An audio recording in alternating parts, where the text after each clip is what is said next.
All right, it's 12:29. I will now open the regular city council meeting of the Lubbock City Council for October 14th, 2025. Actually, I think it was 12:30, Mayor, when you opened the meeting. Let me wait a minute. Does somebody have 12:30 on their watch? It's whatever your watch goes by. So if you say that your watch is 12:30, then it's 12:30. All right. We can do this for another 42 seconds. It's the only thing we can't We do. have to start it at 12:30? You cannot start early. Okay. You can start late, but According you cannot to, start early. well, I never trust this time here. I wouldn't either. I do not trust this time here at all. It is never right. Well, here. It's 12:30. See, it still says 12:29. So As soon as it's 12:30, you may. I'm watching it like a hawk. I'm sorry. Remember, a watched pot never boils. I would have believed you if you had said 12:30. I wouldn't have I argued. just can't. Of course, the day you wanted to. No plausible. But if somebody goes back and checks and looks and say, hey, timestamp said it was 12:29, he said 12:30, you know, a liar in one, liar in all, right? What's that Latin phrase, David? I need to go back upstairs and get my Robert's It's rules. slow. Could be Neil, I'm not sure. 15 seconds. Dadgum, that is the slowest minute. I think it's frozen. All right. I will now open the regular city council meeting of the Lubbock City Council for October 14th, 2025, my father's birthday. May God rest his soul.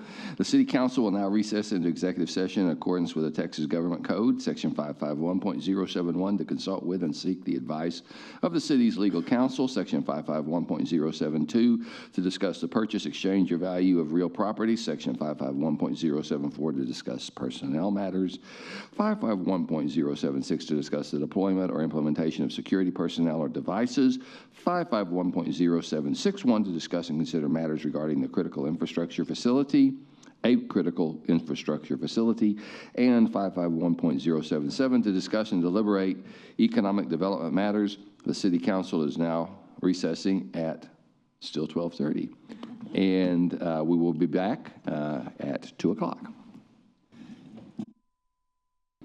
Sweet creations. Okay. Is that me, the cake? All right, so we'll reconvene from our executive session, and we just enjoyed some wonderful cake from Sweet Creations over on Broadway. If you haven't been there, go there and give her some of your business. She makes incredible product over there, incredible Sweet Creations. Made my birthday cake, so it was very good. It was chocolate. It was wonderful. So just always trying to give people business here in our city. So we're going to take up our ceremonial items. Unfortunately, the Father Pena, who was here from St. Patrick Catholic Church, was going to lead us in our invocation, but he had to leave. So today I'm just going to ask us all to rise, and we will just each one say a prayer individually, and I will conclude. And after that, we will say our pledges.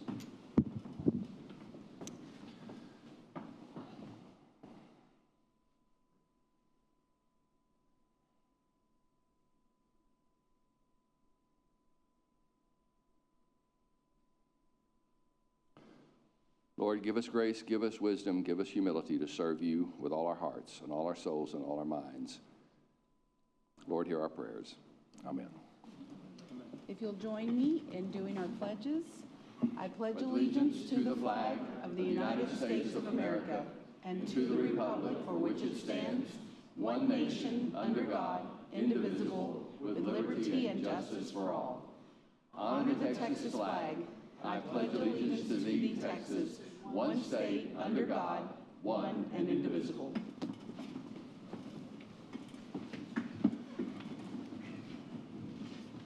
All right, I now call the meeting to order, and we'll take up citizen comments. We have two comments today, one in person, one with was submitted in writing.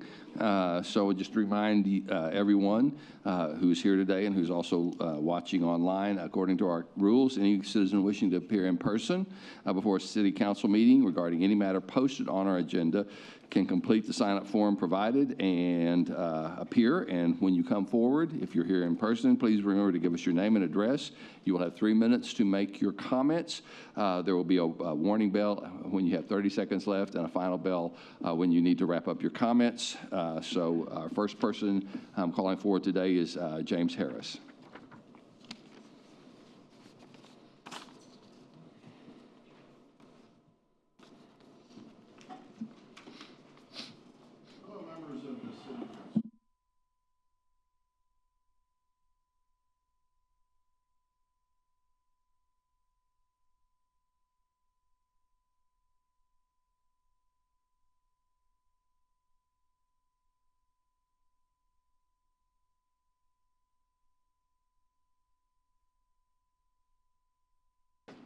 Back row in the chairs. City leadership were first made aware of these crimes on August 8th of this year. The city is a taxing unit and presenting evidence to the many taxing units that receive more than $50 million per year in property taxes from LCAD. Taxing units collectively control the LCAD board per Texas law. Therefore, you, in concert with other taxing units, control everything that takes place at LCAD. The good things, the sloppy business practices, the taxpayer abuse, and the crimes. This is a dumpster fire created for you by LCAD to solve. But you have options. Option number 1, do nothing. Mailing after mailing, hand delivery after hand delivery, presentation after presentation. Number 2, spend 30 to 60 seconds replying to the notice each of you have already received, asking LCAD to comment on one of the laws they have violated. 30 to 60 seconds of your time could end the cover-up. Months long, many months long cover-up. Number 3, pass a resolution stating that you want to relinquish your statutory responsibility over LCAD beyond receiving property tax checks from them. Most taxing units appear, through their actions and words, to want to get away from the fetid briar patch that is LCAD. Your resolution would simply state the truth and will be taken seriously and appreciated in Austin. They know this is a mess. First option of doing nothing isn't really a wise choice. After sufficient time and notice have elapsed, your inaction simply declares that you do not care. You cannot be seen as not caring. Mom and pop suffer greatly to pay these extravagant taxes. And mom and pop expect you to take your statutory mandate seriously. Regarding the third option, relinquishing your statutory responsibility to vote for ethical LCAD board members, consider how you will answer this question for mom and pop in the future. You were warned about the criminality repeatedly, and you still voted for the same old guard who allowed the rot in the first place. A responsible answer would be that you formally resolve that the city of Lubbock no longer wants to any responsibility over LCAD. Please, Texas legislator, take it away. Is that my final? You have my contact information. Thank you, Mr. You're in Harris. control of this rot. Did he submit that to each of us? No, just comments. Second, I have Mrs. Nancy Briggs, who had written comments. She lives at 5109 82nd Street, and she said she received a letter concerning annexation of Highland Oaks, cost being estimated at $8.484 million. Been a resident of this area for over 20 years and bought in the county because I wanted to live in a rural area. Lived in the counties for over 50 years in Albuquerque, New Mexico, Tucson, Arizona, and Lubbock.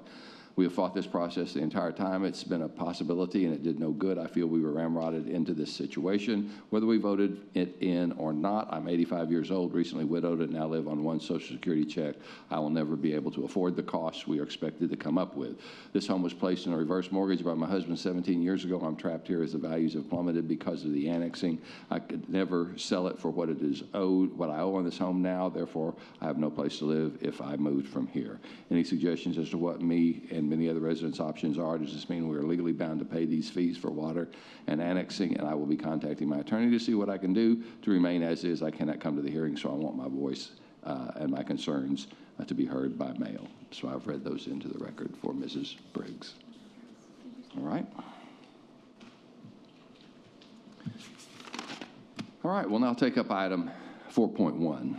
The minutes for the September 2nd, 2025 special city council meeting and the September 9th, 2025 regular city council meeting. Is there a motion to approve item 4.1? You have a motion to approve. Is there a second? We have a second. Is there any discussion? So I hear none. All in favor, let it be known by saying aye. Aye. Any opposed, say nay. I hear none. The motion to approve carries unanimously. All right, we now have a consent agenda to take up, and there's been a request to remove items 5.2, 5.3, and 5.30 from the consent agenda. So I will entertain a motion now to approve the consent agenda with the exception of items 5.2, 5.3, and 5.30. Is there such a motion? Have a motion? I have a second. Any discussion? I hear none. All in favor, let it be known by saying aye. Aye. Any opposed, say nay. I hear none. That motion carries unanimously. So we'll now take up item 5.2, and I'm going to call on our city manager, Mr. Atkinson, to provide a briefing on this matter. Thank you, Mayor. City Council, Assistant City Manager Eric Regino is going to walk us through this. I think he has a couple of short slides. Mayor, Council, good to be with you. Appreciate you giving me a few minutes to walk you through item 5.2 on the North Milwaukee budget amendment. Just kind of recapping, we've just completed our 4th of 15 bond projects. Now we're in the process of bidding the next 4. This one is in particular, this budget amendment is related to North Milwaukee, North City Limits, 4th Street to North City Limits. We've opened bids and actually have received 2 bids back. One from Lone Star Dirt and Paving in the amount of $16.3 million, and as you see, West Texas Paving was the other bidder at $18.77 million. And looking at the low bidder and also the highest ranked proposal, Lone Star Dirt and Paving is who staff will be recommending at the following meeting. Before we can get there, we're needing to work through the budget. The item before you today is actually related to impact fees in Service Area A, which we are recommending to staff that you allocate $1 million from impact fees towards this project to help make up the shortfall. Mr. Turpin, our city engineer, Mr. Kaler, our assistant city engineer over capital projects, have come up with a plan to help see this project through and move forward with it. So I'm gonna walk you through that. As far as this particular slide, if you look at the encumbered, expended, that's what we've spent to date on design, acquisition.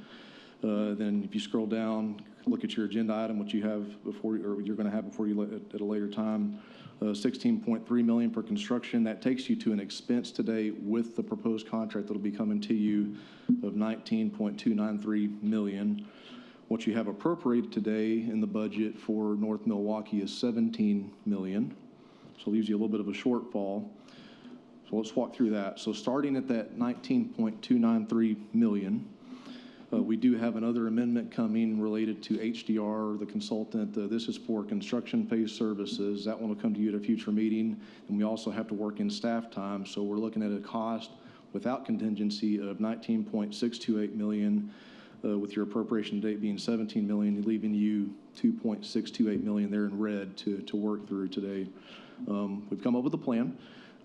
Impact fee in Service Area A, there's a little over I'll pull it up here in a little bit, 2.9 million, I believe.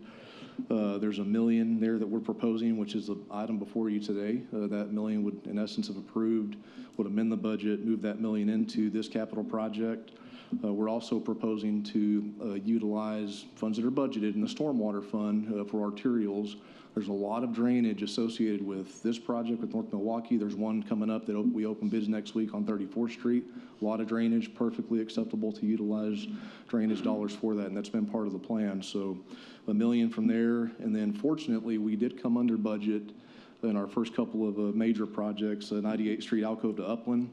We'd already pulled $500,000 in the prior fiscal year to move towards this project, knowing that the scope was going to be rather large. But there's an additional $350,000 you can pull there. And then 146th Street, which we all, because we cut the ribbon on both of these, 146th Street, Quaker to Indiana, we can move $1.35 million there. And that actually takes your appropriation from the $17 million to $20.7 million, leaving you a little bit of surplus in the amount of a little over $1 million. Not uncommon for a project of this size to have a contingency or a change orders in the amount of 5 to 7%. That $1,071,000 there at the bottom gives you about 6.6%. So this gets you to where you need to get to. With, again, I wanted to walk through all of it so you have the big picture, but today's item is tied to the impact fees. And again, this is an impact fee service area A. In that I misspoke, you have 2.8 available in service area A, and this would knock that back down to 1.8. So I'm going to back up to this slide and open it up with questions. Open it up for questions. All right, are there any questions?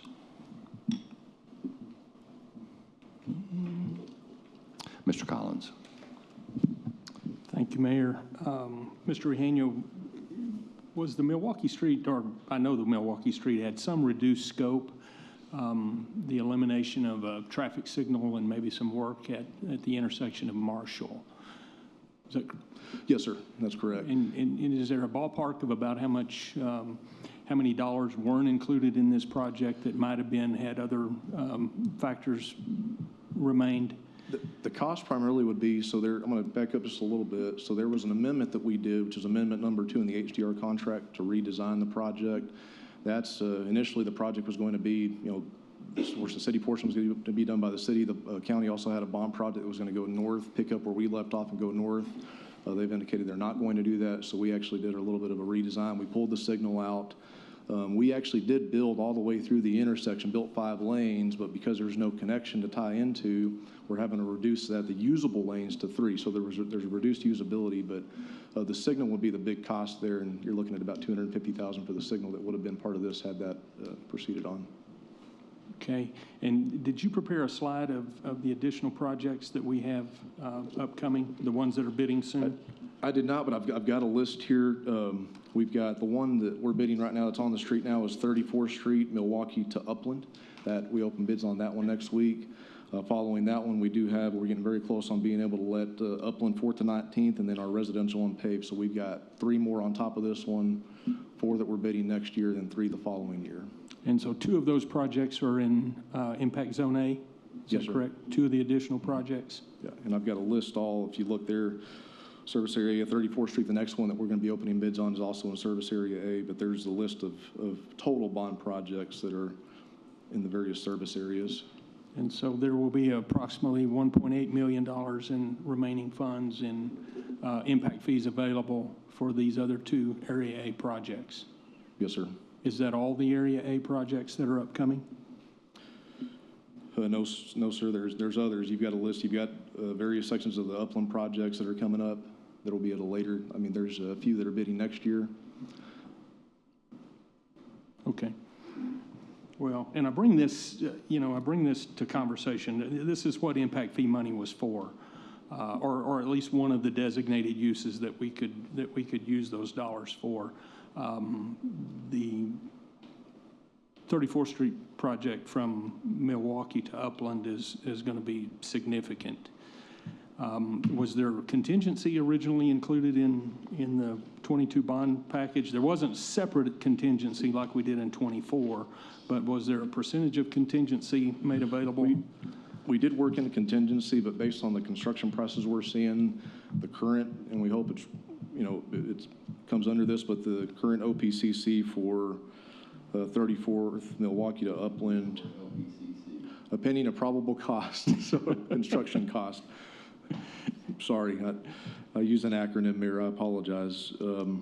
So we've got $16.5 million budgeted for that. if we assume worst-case scenario, what we're looking at right now, and this isn't taking into consideration the Milwaukee bids. This is looking at what we looked at last month. These may need to be recalculated now that we have the Milwaukee bids. But as of last month, we were at 18.3 million total versus a 16.5. Take out all contingency, we were at about 17 million, and that's all inclusive of design, acquisition, and construction. Were there any scope reductions in the 98th Street project or the other project that you'd mentioned earlier, one of those first two that might indicate why there was excess, or give us other reason for the excess beyond just the contingency that we put in? No, sir. The acquisition, and this is one that we tried to plan for, but obviously, as you know, with Loop 88, the acquisition has changed drastically.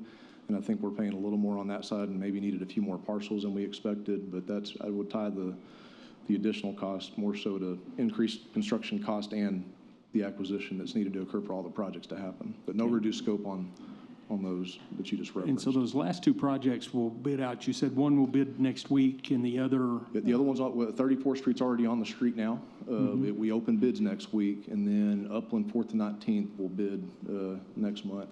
And we plan to bring those to council by the end of the year for construction awards, all three of those. So the other bid's in November? Yes, sir. Yeah, okay. Well, and I bring this attention because we mentioned this through the budget cycle, and it remains a concern of mine as we go through this process. I guess we've got another 60 days or so, and we'll have a better idea of where we're standing. But I have great concern getting through the entirety of this bond package on budget, and so I just want us to all be very aware as we're working our way through this and seeing this, how this could impact future bond issues and what we can and can't get through this process in the 22 bond package. So thank you for your time and information, sir. Yes, sir. Thank you. Mayor Pro Tem. I just wanted to add to what Mr. Collins said. I concur with him on that. I think that's what this is demonstrating, what my concern was. And I think that, there will be shortfalls, especially with the continued rising costs. I do hope that we have some better months, but at this point, I feel that all the increasing costs, construction costs, the supplies and whatnot, we can expect to see, our citizens can expect to see stuff like this happen. And I don't think we have that large of a budget left in impact fees. So I appreciate your efforts and thank you for a more detailed explanation. Yes, ma'am. Mr. Rahino, it was my understanding on the 2022 bonds, did we build the contingency into each project, but not then an additional contingency at the end? Is that right? Yes, sir. That's correct. Okay, so we did have a contingency built in. 2024, we had contingencies within the projects and then a further contingency at the end. Is that correct? That's correct. Yes, sir. Okay. Thank you. Any other questions? All right. If not, I will entertain a motion to approve item 5.2. Is there a second? Second. I have a motion and a second. Any discussion? I see none. All in favor, let it be known by saying aye. Aye. Any opposed, say nay. I hear none. That motion passes unanimously. All right. We'll now take up item 5.3. Mr. Atkinson. Thank you, Mayor.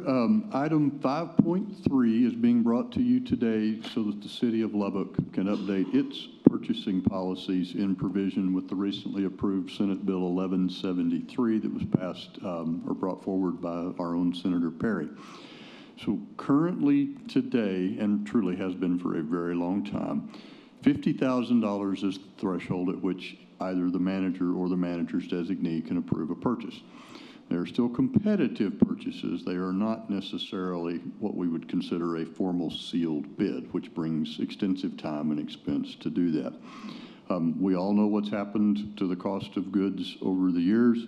Senator Perry brought this forward to allow us to update that policy and any other city, really truly any public entity, to $100,000 on that. So we've gone from, when I started for $50,000, I could buy a police car.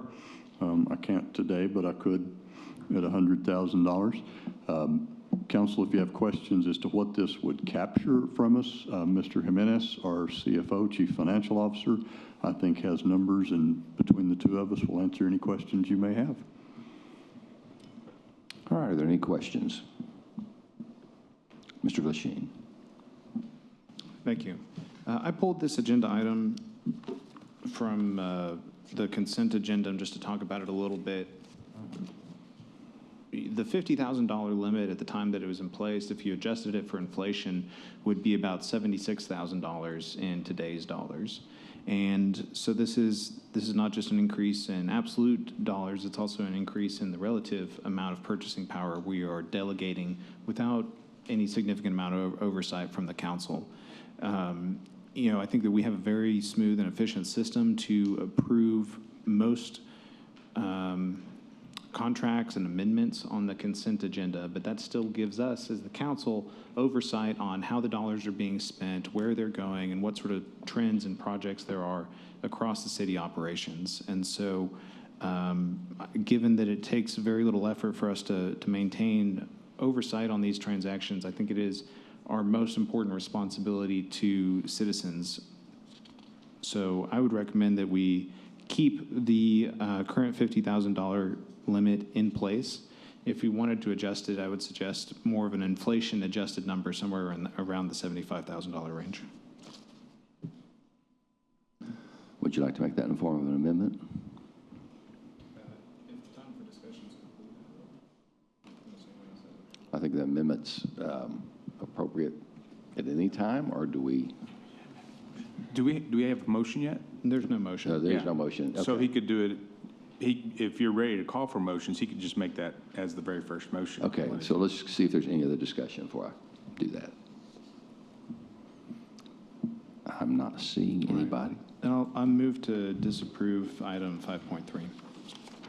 So your motion is to disapprove it, not to? That's correct. Okay, is there a second to that motion? That motion fails for lack of a second. Then I'll Is there a move, further motion? I'll move to amend item 5.3 to establish a limit of $75,000. Is there a second for that motion? I will second that motion. Is there any discussion? Mr. Collins. Just for clarity's sake, all expenditures have to come from monies that we have already budgeted. Is that correct? It is. So it's not like the city manager can make an expense that we haven't approved previously.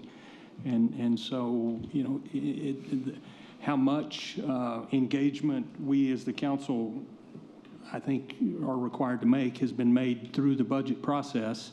And so how those dollars are expended is not discretionary. It's confined within the things that we've already approved in the budget and the things that we've seen. So I personally don't take issue with raising the number for that reason.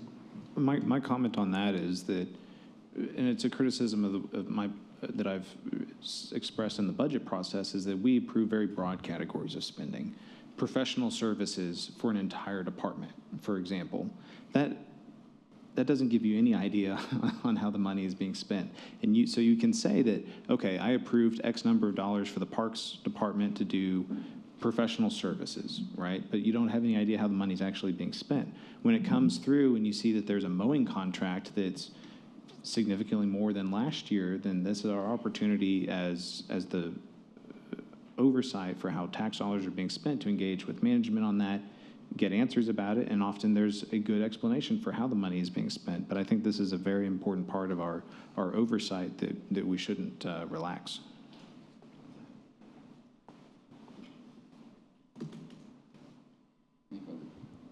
Any further discussion on this motion? I would just, I appreciate David's point. It doesn't really take us a whole lot of time to do this oversight. And I'm concerned about over-delegation of our oversight. The $100,000, of course, is limiting an upper or a lower upper limit, I guess, on the amount that can be done. It doesn't really set it. So I think the inflationary part of it, going up to $75,000, probably achieves what we want to not overburden us, but also continue to make sure that we exercise the oversight that the people elect us to do, so I'll be in favor of that. So any further discussion? If not, I'll call for the vote. All in favor, and this is a vote on the motion to amend to limit to $75,000 instead of $100,000. Is that correct? It's not a motion to amend, it's just motion to It's approve a the motion. policy at It's the motion. 75, Okay. setting it at 75,000. Thank you. Thank you for always keeping me on track there. Okay, it's the motion to set the amount at $75,000. There's a second. Any further discussion? Here, I see none. All in favor, let it be known by saying aye. Aye. Okay, let's see. I can't look two ways at one time. Aye. Aye. Any other ayes down here? Okay. Aye. Aye. So that's 4-2. Were you a nay? I haven't said nay yet. We had 4 ayes. All opposed say nay. Nay. All right. It's 4-3. That motion passes.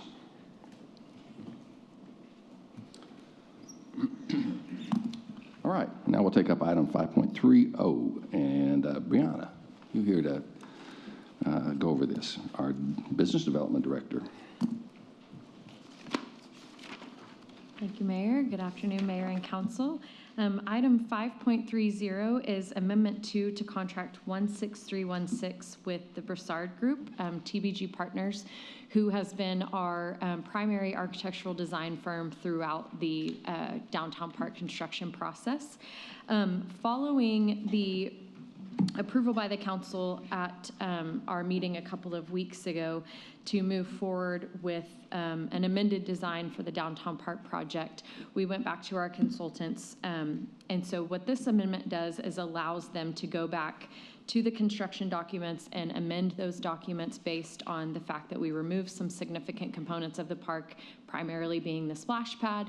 We're also adjusting some of the structural components on the restroom structure and the stage structure to lower the cost of those 2 items, but it does require us to go back to our architect and then them to go back to their subcontractors for renovation of those construction documents.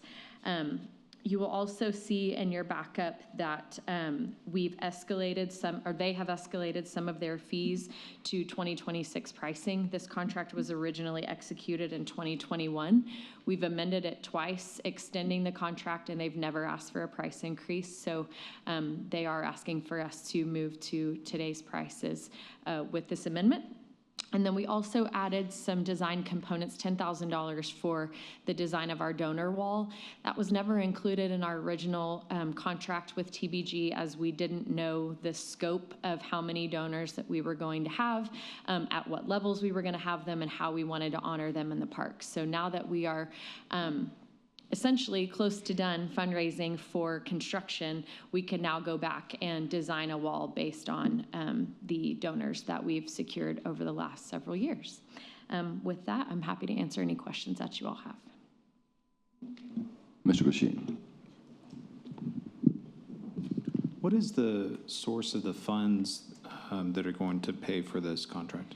So the original contract was paid for, and that contract amount was $971,000, and that was paid for through the Gateway Capital Improvement Project within the CBD TIF, the Central Business District Tax Increment Financing Zone. Their Gateway Fund is not the same as your Gateway Fund, so it was bond proceeds from a previous project that we had money left over, and so they used those funds to pay for the original contract. In this year's budget, you all approved a capital improvement project of $1.25 million. That is cash that was moved from their operating budget over to capital to fund public improvements. And so this amendment will be covered through their public improvement capital budget. Whose public improvement capital The budget? CBD TIF, sorry. CBD TIF? Yes, sir. That's the Central Business Tax Increment. Central Business District Tax Increment Financing Reinvestment Zone. TERS. Yes. Okay. All right. And so this amendment, this will be for an amount, an additional expense of how much? $87,000. Is there any agreement between the city, the TIF, or the group that's doing the park that obligates the city to spend this money? There is not.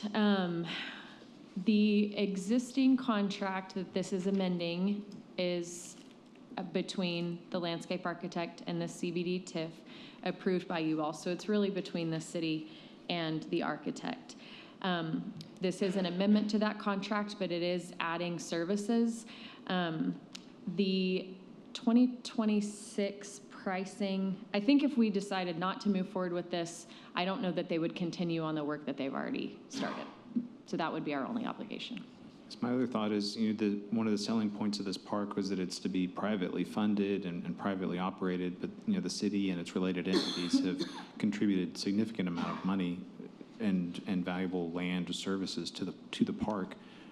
Why isn't the group that's developing the park able to pay for this? I think, and I do have representation from the Downtown TIF Board if you'd like to hear from them as well. I certainly don't want to speak for them, but I will try to, and then he can step in if you would like. I think the thought was the original agreement between the TIF and this project was to oversee or pay for the demolition of the LP&L building and its parking structure, and then to pay for construction document development. And so because this is an extension of an existing contract that they have, they felt like this is what it takes to fulfill the existing contract that they agreed to. Thank you. Any further questions? All right. Thank you, Ms. Brown. All right. Do I hear a motion to approve item 5.30? Hear a motion. Is there a second? Have a motion and a second. Any further discussion? All right. All in favor, let me know by saying aye. Aye. Any opposed, say nay. Motion passes unanimously. All right. We'll now proceed to our regular agenda and start with item 6.1, the board appointments to the Airport Board, Appointments Advisory Board, Community Development Services Board, Urban Renewal Agency Board of Commissioners, the Health Education Facilities Development Corporation Board, Keep Lubbock Beautiful Advisory Committee, Lubbock Emergency Communication District Board of Managers, Lubbock Economic Development Alliance Incorporated Board of Directors, Lubbock Water Advisory Commission, Market Lubbock Incorporated Board of Directors, Model Codes and Construction Advisory Board, Museum and Art Standing Subcommittee, Planning and Zoning Commission, and Veterans Advisory Committee. I'll call on our city secretary now to provide a briefing on this matter and recommendations of the Appointments Advisory Board and the Council Subcommittee. Thank you, Mayor. These are your fourth quarter boards, with a majority of them having terms starting around December 1st. There are a few in here that were resignations, so their terms will begin immediately. I'll run through the list and we'll go from there. For the Airport Board, we have Karen Mitchell to replace James Arnold, Art Cuevas to replace Grady Sharp. For Appointments Advisory Board, in a District 1 representative position, Rafael Gutierrez to replace Alice Lozada. Community Development and Services Board, Urban Renewal Agency Board of Commissioners, and the requirement for this board is a citizen and real property owner. Amy George to replace Roxana Ancita. Health Educational Facilities Development Corporation Board, Michael Dean Deersing to replace David Long. Keep Lubbock Beautiful Advisory Committee, Melinda Ritchie to replace Janice Henderson, and Elisa Palmer to replace Allison Hoffman. Lubbock Emergency Communication District Board of Managers, Chief Richard Stewart to replace Deputy Chief Robert Canist. For the Lubbock Economic Development Alliances Board of Directors, reappointment of Sarah Beavers and Melissa Collier and Chris Chambers to replace Blake Womble. For the Lubbock Water Advisory Commission, in a citizen position, Danny Davis to replace Rusty Smith. For the Market Lubbock Inc. Board of Directors, the reappointment of Sarah Beavers and Melissa Collier and Chris Chambers to replace Blake Womble. For Model Codes and Construction Advisory Board, the reappointment of Wendell Burris and David Small. In a citizen position, to replace Gordon Wilkerson, Jacob Klein. In a commercial contractor position, to replace Parker Hutchins, Ryan Farquhar. In the Museum and Art Standing Subcommittee, Tina Fuentes to replace Carrie Sorrell, and Taylor Ernst to replace Dory Bosniak. For the Planning and Zoning Commission, the reappointment of James Bell to replace Tanner Noble, Robert Kirk Franklin. For the Veterans Advisory Committee, Casey Doyle to replace Angela Moore, and Dennis Boyd to replace John Martinez. And I'd be happy to answer any questions. Are there any questions? I see none. So is there a motion to appoint the individuals as recommended? Second. Have a motion and a second. Any further discussion? I see none. All in favor, let it be known by saying aye. Aye. Any opposed, say nay. I hear none. That motion is carries unanimously.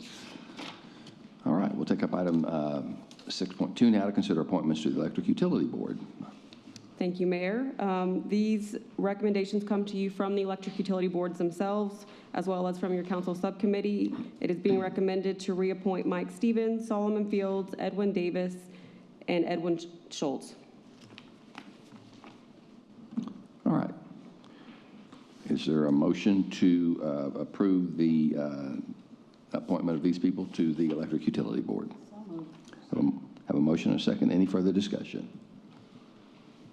I see none. All in favor, let it be known by saying aye. Aye. Any opposed, say nay. I hear none. Passes unanimously.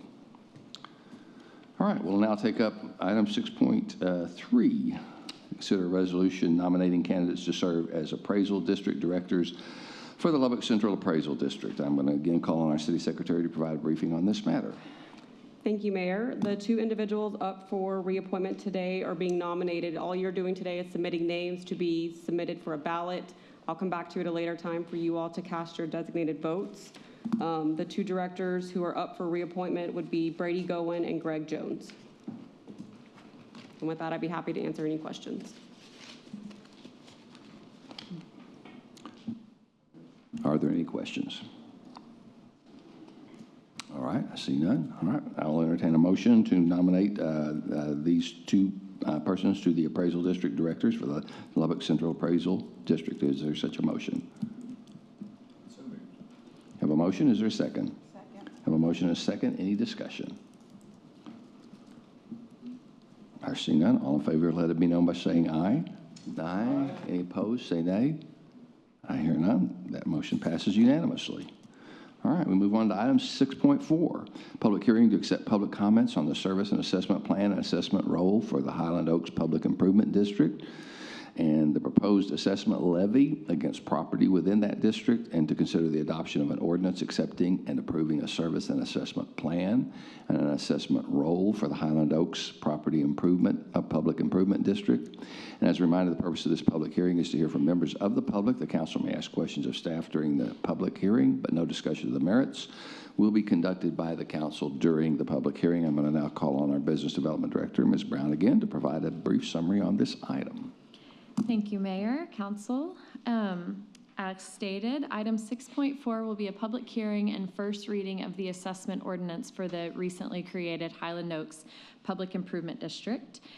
You will consider, assuming we take action on this today, you will consider the second and final reading of this ordinance at your October 28th council meeting. And that will be the final step related to creation for the Highland Oaks PID. As a reminder, this is the boundary of the Highland Oaks PID. And then I've got a little bit of information here for you related to the assessment. So the first year of the assessment will be 2025. However, because we are so late in the year, we will not actually collect anything in 2025 unless a homeowner chooses to prepay once the assessment has been levied. Our proposed assessment rate, this is a little bit different than what you all have seen in the past. Typically, our maintenance and operations PIDs have a set assessment that's assessed on each home based on their property value. In Highland Oaks, there is a set assessment per unit, which is a lot, and so it's equal across the entire district. So every homeowner will pay an estimated $33,270.59. The reason that that is an estimate is it does include bond issuance costs, which we will not have exact numbers on that until we issue bonds early next year. That is also based on an opinion of probable cost for the cost of the water construction process. We do actually hope that our OPCC is high and can possibly adjust this number down for homeowners. But by state statute, once we levy the assessment, we cannot increase that dollar amount. So this gives us a kind of safe estimate for homeowners to plan for. The estimated project costs, and again, this is for the extension of water utilities throughout this neighborhood, is estimated to be $8.48 million. We estimate that based on these assessments, we will generate just over $4 million over the next 5 years.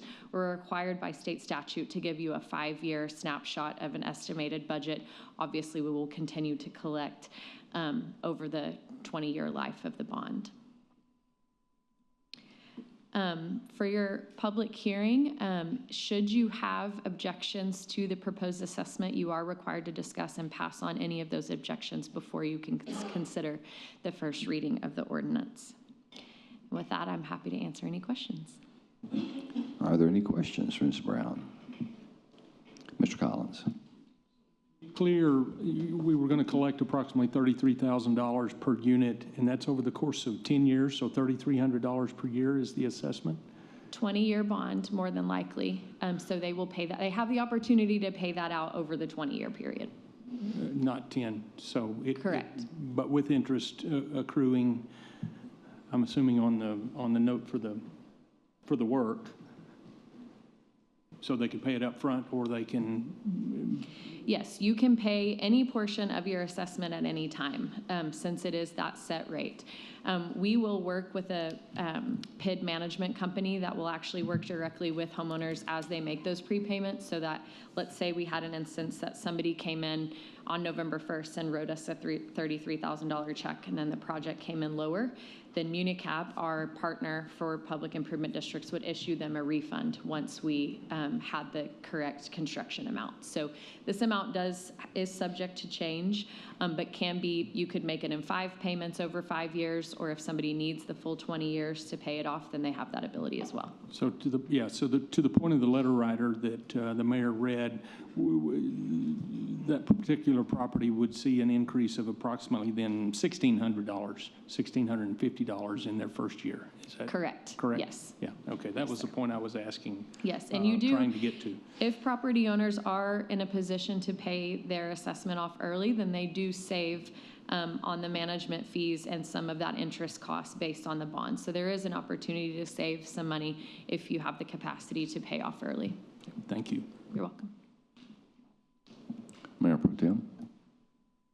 Again, with this letter writer, is there a possibility that we could reach out to that individual and just kind of let her know? Because I think maybe she didn't understand that she doesn't have to pay all that in one lump sum up front, but rather over a course of 20 years, and that it would just be a small increase. Yes, Is I there would be happy to. And Thank we you. do anticipate, once the assessments have been levied, we will work with MuniCap and the Homeowners Association, you've got representation from them here today, to send a mailer to all the property owners just to kind of explain in easier terms to understand than what we tend to use here, what actually happened and what their options are as far as payment. But I can reach out to this individual as Thank well, you. yes. Any further questions for Ms. Brown? All right, thank you. I'll now open a public hearing on agenda item 6.4. Is there anyone wishing to speak on this item? Anyone speaking in favor of it? Yes, ma'am. Please come forward and give us your name and address.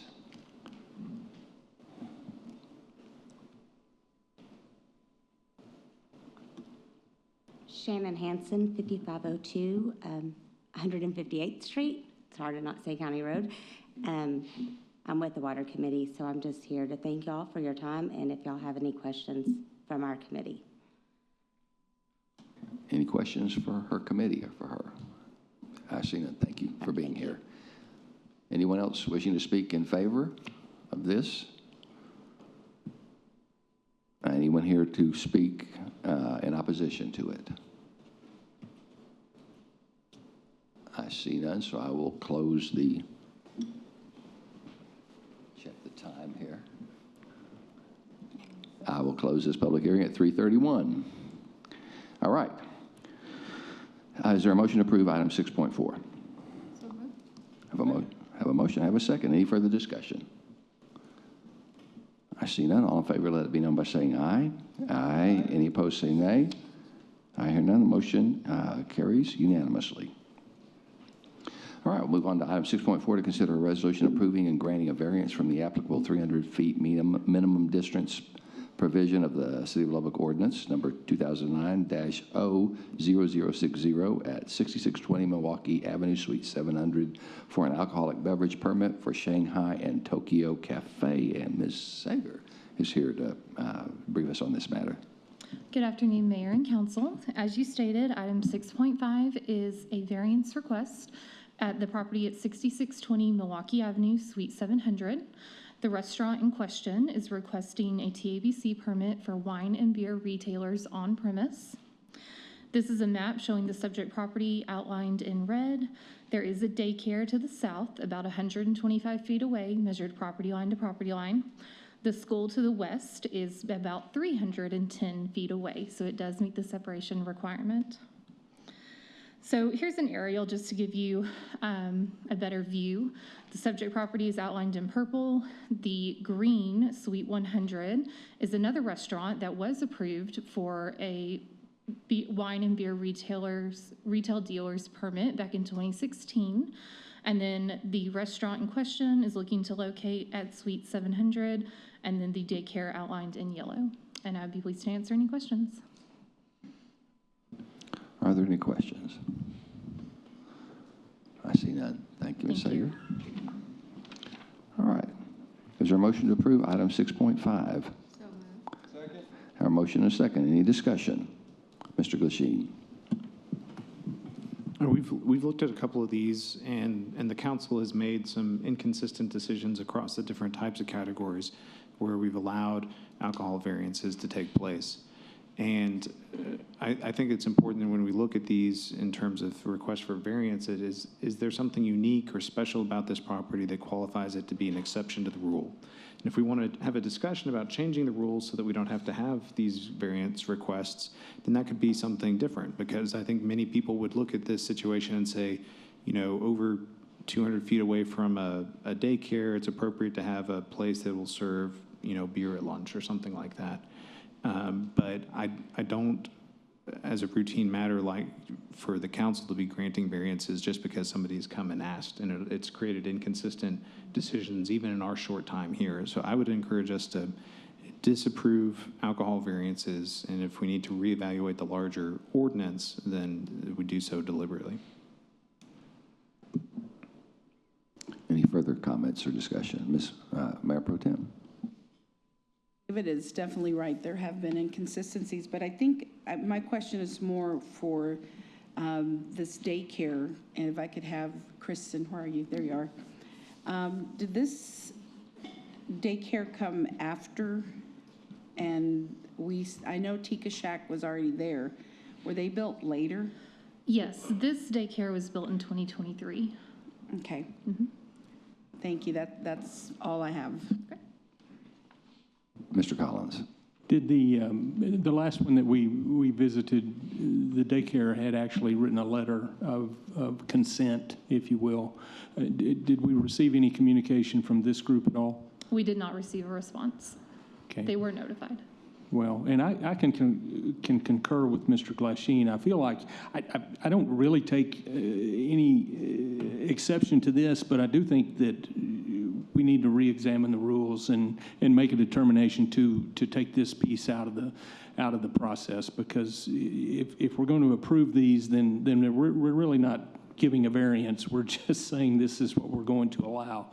And so it might be worth staff time to look into bringing a new proposal to the table so that we can determine, you know, and I think there's a difference in alcohol by the drink as opposed to a package store, as opposed to a daycare, which is running, you know, 7 to 5 or 7 to 6 versus an evening restaurant. I just think there's a lot more involved in this than just a certain number of lineal footage from door to door.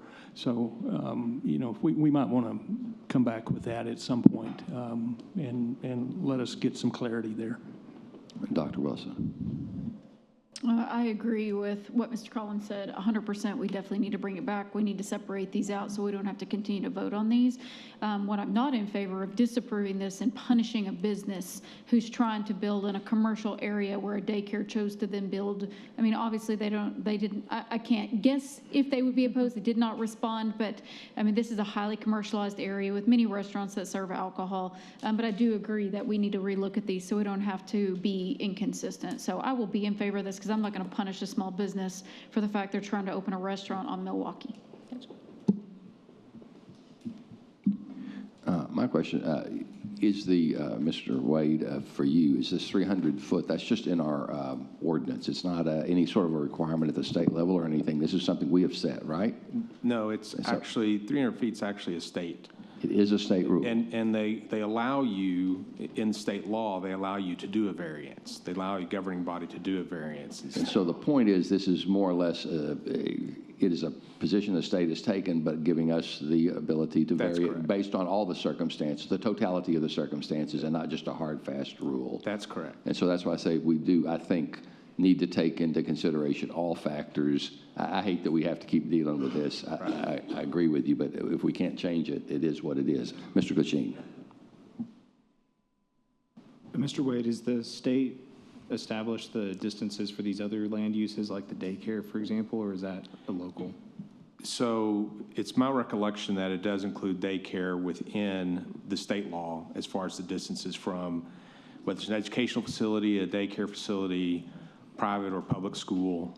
That's all within state law. They pretty much preempted us being municipalities, from regulating alcohol at all, except for these very limited cases. Now, we could have an ordinance, I believe, for schools where we could increase the distance, but we've kept it at the 300 feet, and then it gives us the ability, based on the circumstances, to create variances if the facts justify it. Does the city ordinance have anything that is more restrictive than the state law in terms of geographic limitations on uses?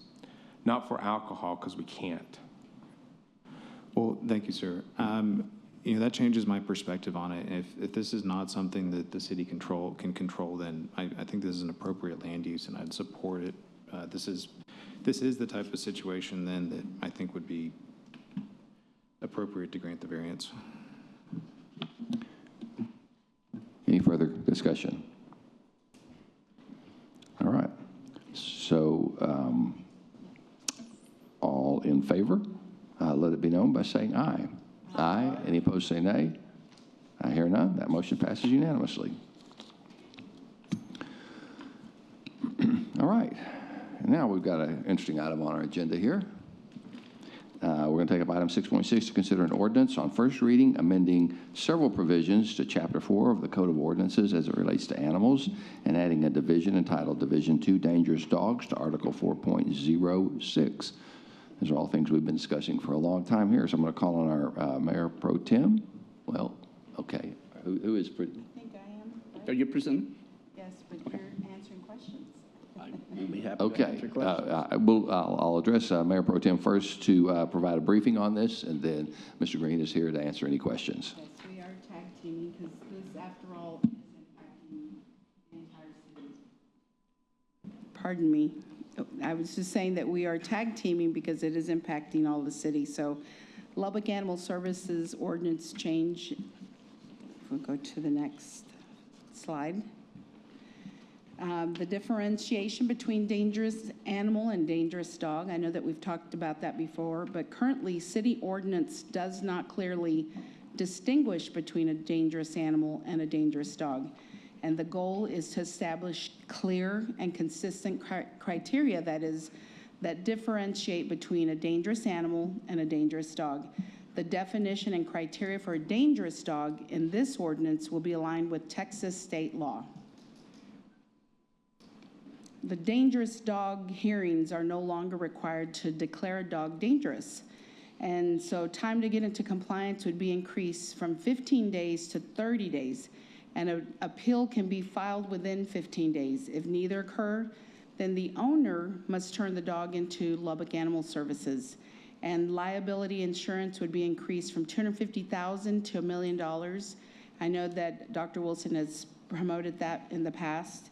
And if a dangerous dog attacks after being declared dangerous, the owner may be fined up to $500, and municipal court may order the humane euthanasia of said dangerous dog. So right now, there are currently eight dangerous dogs in the city of Lubbock, and I'm sure there's more. They're just not all reported. The dog and cats in a residence, and this has been a topic that we've talked about time and time again, but currently the ordinance is a residential household may have up to 4 dogs and/or 4 cats with 1 litter under 16 weeks of age for each species. The proposed change, this ordinance will limit households to a total of 4 dogs and cats combined. Anyone with more than 4 dogs or cats in their home must obtain a multi-pet permit. A home inspection by LAS is required to ensure the animals have a healthy living environment, keywords, healthy living environment, prior to permit approval. And to qualify for a permit, the owner must not have had any animal-related offenses within the past year. Each permit is valid for 2 years and must be renewed by March 31st. There are currently 6 active multi-pet permits in the city of Lubbock, which is interesting. The breeder's permits, Lubbock Animal Service does not currently offer breeder permits. Under the proposed ordinance, a breeder permit will be required for any animals that are kept intact with the intention of breeding, and a living quarters inspection by Lubbock Animal Services will be required prior to permit approval to ensure the animals are kept in a healthy living environment. Each permit is only valid for 1 year, and there right now are currently no state-approved breeders registered within the city of Lubbock. And of course, the impoundment fees, and this is something that we've talked about time and time again, and right now the reclaim fees are $105, which includes $5 for a microchip fee, $15 for a city license fee, $15 for a rabies vaccine, that is, $70 for an impoundment fee. If an animal is impounded 2 times in a 12-month period, sterilization is mandatory. Now, the proposed change is this: impoundment fees will be waived if an animal gets sterilized within 30 days of the reclaim. Now, proof of sterilization must be provided in order to obtain a refund. And Lubbock Animal Service has a contracted veterinarian who is amazing that does these surgeries on Tuesdays and Thursdays. And I don't mean like 1 or 2 surgeries. She's doing them every 15 minutes. And if you have any questions, please refer them to our Director of Animal Services, Mr. Stephen Green. Thank you. All right, are there any questions? Thank you for working on it. I have a couple of questions. Who determines that a dog is a dangerous dog? Currently, we have an administrative hearing, and I'm the hearing officer. There's state stipulations that constitute what a dangerous dog can be. The state does regulate a lot of what we can do with animals, especially Yes, sir. because they're personal property under our Right. state law, constitution, right? Yes, sir. So Okay. some of the things would be an animal has to be off its property, unrestrained, unprovoked, and cause bodily injury. Okay. So it's not enough for them just to menace. They have to actually have caused an injury? There's actually a provision that says if they have the propensity to bite, you could declare them dangerous. Okay, all right. Because a lot of times they'll run up to you and Yes, sir. scare the, out of you. I understand. All right, and is there any provision in there for grandfathering people who already have the 4 dogs and 4 cats where they don't have to dispose of an animal? No, sir, that would be almost impossible to know who has more than that right now. It would be complaint-driven, though. If we had a call to a location and they have more than that, we would have to work with them to either get a multi-pet permit or to get rid of some of their animals. But if they could prove they'd had the animal before the ordinance went into place, they'd still have to get rid of an animal, is that correct? That's my understanding and with Mr. Wade. That's correct. That's my only problem, is just the grandfathering part of it for people who you're changing a law on them, and and they've got a pet that they've had for forever. Yeah, and we've discussed this, and so what normally happens, and I'll defer to the management team on how to enforce it, but what normally happens on any type of ordinances like this is there's an education period, there's a grace period to come into compliance.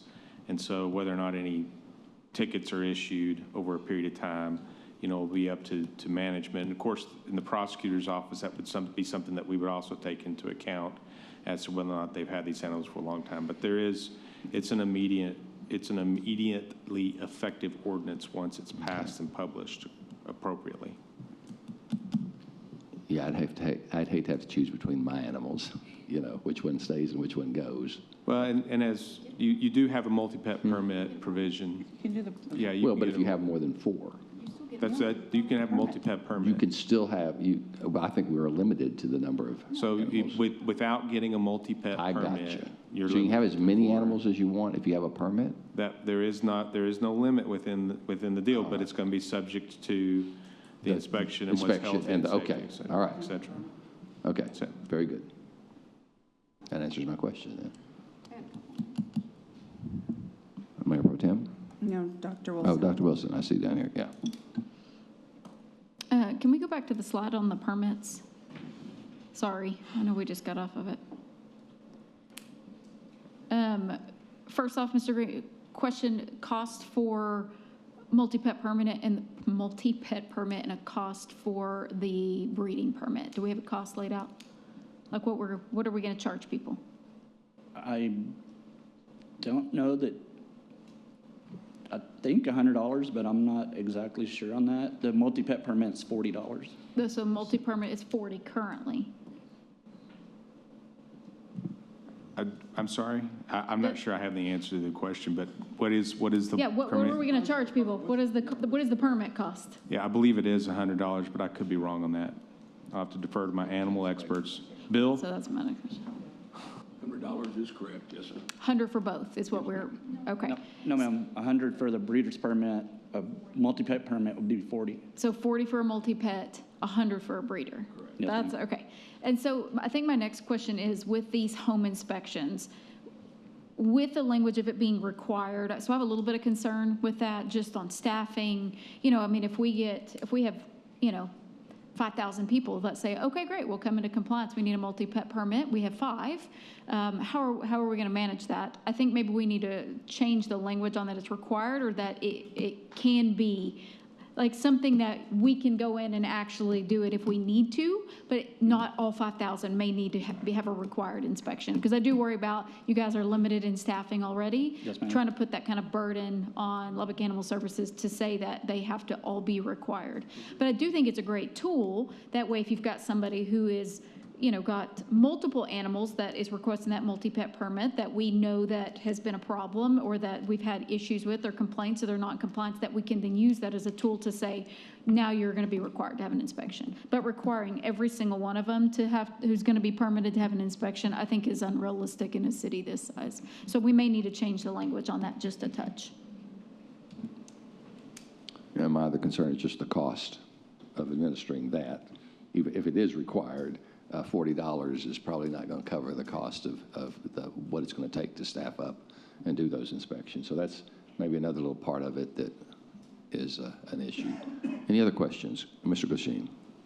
These are really just more comments than questions, because I've paid particular attention to the stray and loose dog issues for a long time, and it's one of my top priorities.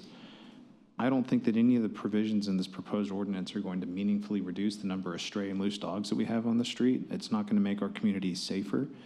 But what it does represent is an offensive overreach of government authority into people's individual liberty and the privacy of their homes, to whether or not your government nanny will let you have one more pet.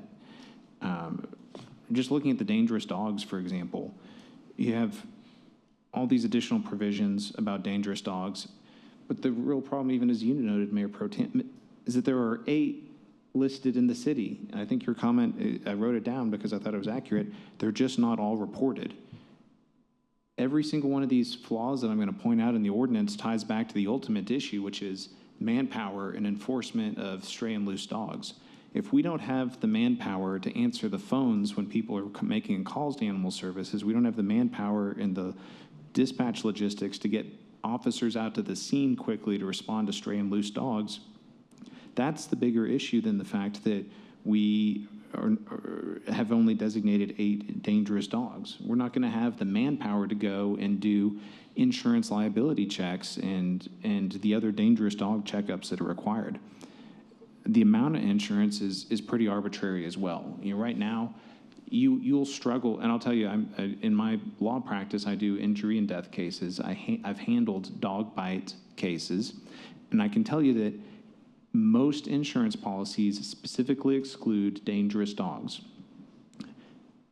Homeowners, pet owners are not sophisticated enough to go through and read a 50-page contract and the legal definitions and figure out whether or not their coverage is going to apply to the dog that they have. And that's not a criticism. It takes a law degree to figure that out. People genuinely think that they have coverage for something like a dog and find out that they don't when there is a dog bite. One of the reasons, to just compare it to auto insurance, for example, is that the state of Texas requires insurance companies that issue auto policies to use standardized language and consistent terms. So if you go and buy an insurance policy from one insurance company or another, it's going to be the same definitions and the same terms and the same sort of coverage all the way across. There's no such regulation on dangerous dog insurance coverage.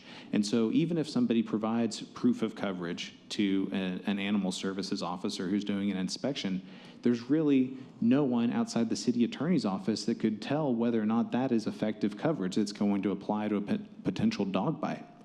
And let's just bring it back to manpower and enforcement, you know, similar issues, that this is not really a problem that we're having. The problem that we're having is not the difference between dog bites that are incurring $250,000 in medical bills and $1 million in medical bills.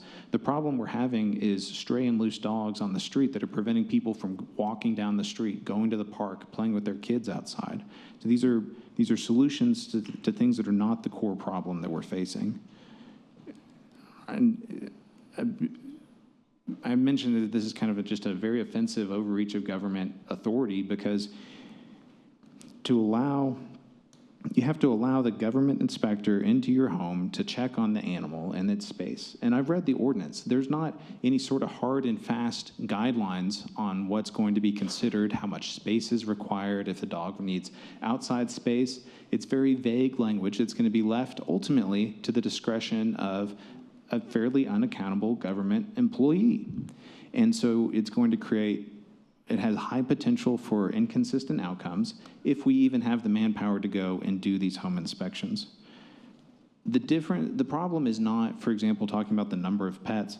The problem is not the number of pets. And the people who care enough about following the rules and taking care of their pets to allow the government inspector into their house every other year so that they can keep their 5 cherished animals, those are not the people who are letting their dogs run stray down the street and roam unaccounted for in the park. We have 6 active permits right now for multiple pets. That's a law that's on the books, and it's completely unenforced. You can go to any neighborhood, and there are going to be dozens of homes that have 4 or more animals right now, because this is an enforcement issue. It's not a question of inventing new laws. It's a question about getting officers into the field to take care of these issues. And the same thing with the breeder's permit. The breeder's permit portions of this are going to be completely unenforceable. The ordinance reads that it's an offense to allow a dog or an animal to remain intact for the purpose of breeding.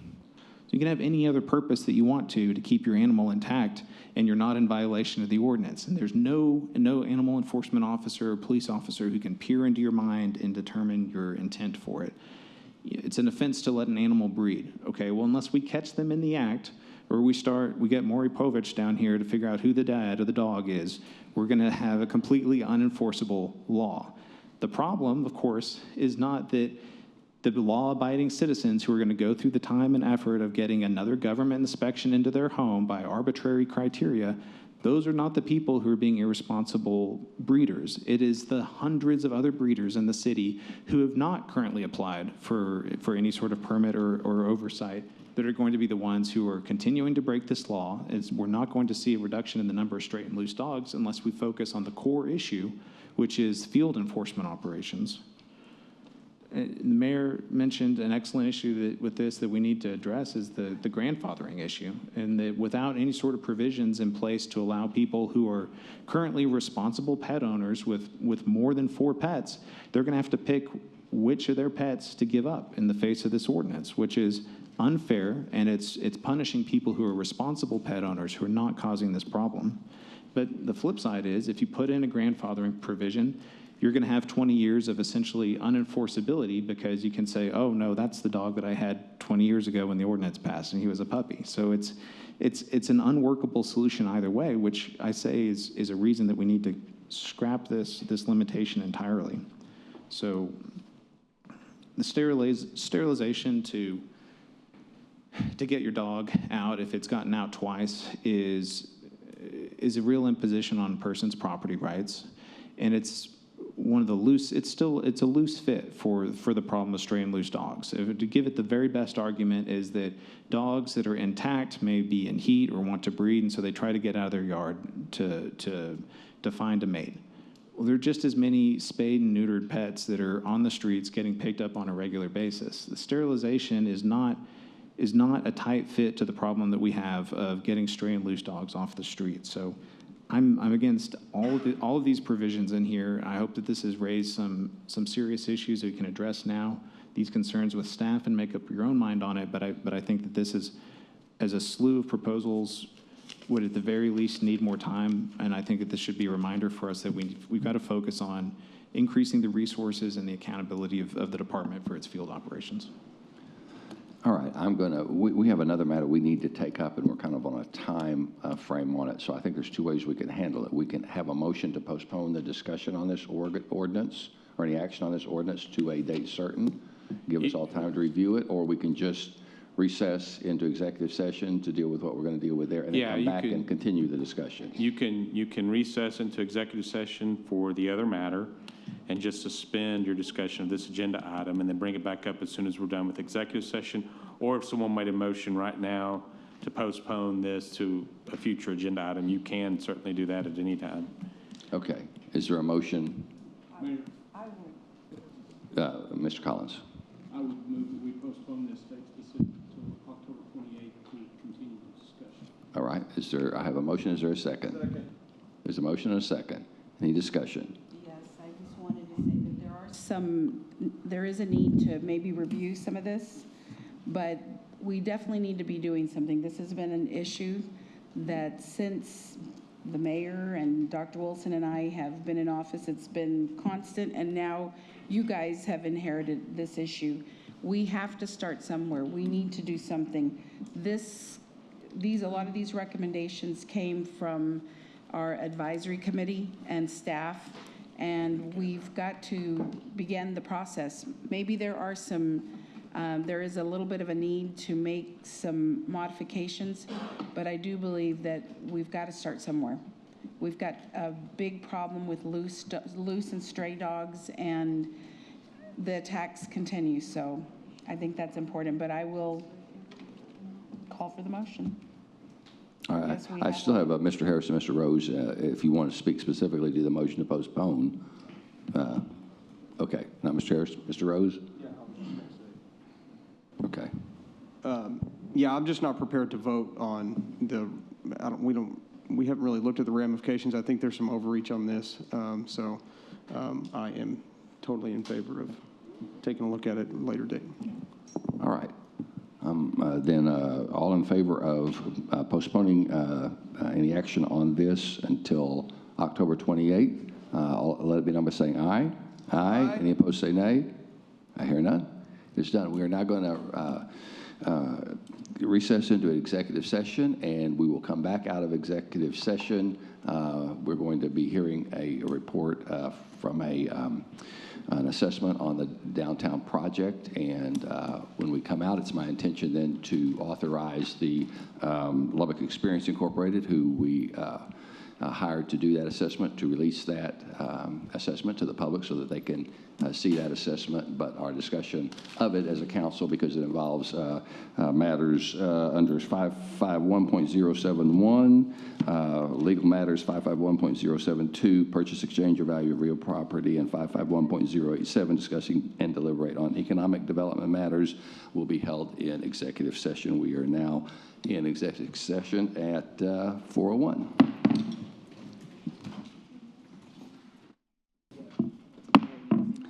All right, we're reconvening from our, in open session from our executive session at 5:19. And I'm going to reopen the session. We have a motion, Mr. Glasheen. Mr. Mayor, I move to postpone agenda item 6.6 to date certain, November 4th.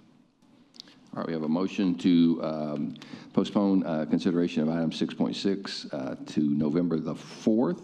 Do I have a second on that? Second. I have a motion and a second. Any discussion? If not, all in favor say aye. Aye. Can we not do that? No. Not yet? No, you're good. We got 5 people here. Okay. All in favor say aye. Aye. Any opposed say nay. I hear none. Okay, that's postponed until November 4th. And also, we will be releasing the assessment, facility needs assessment for Lubbock, Texas, that we discussed. We're going to authorize Lubbock Experience to release that to the public. Having exhausted all the items on our agenda, we are adjourned.